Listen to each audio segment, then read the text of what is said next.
Всем привет, с вами дрон от ветера, и сегодня я летал у железнодорожного моста. Как вы видите, у меня мокрая голова, но это не потому, что пришлось нырять за коптером.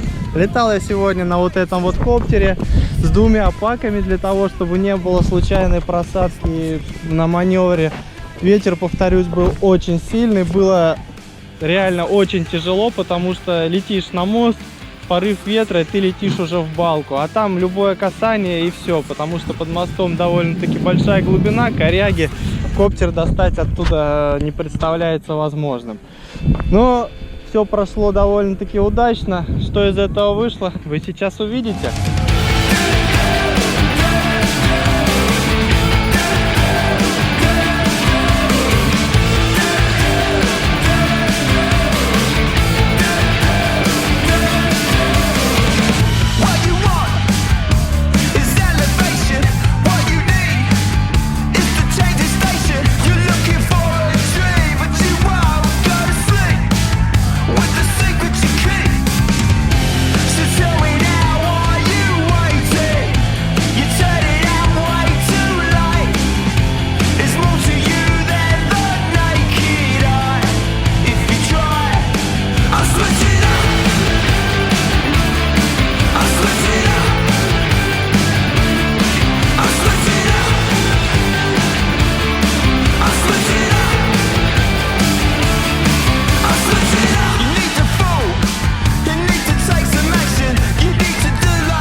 Ну, вот что у нас получилось.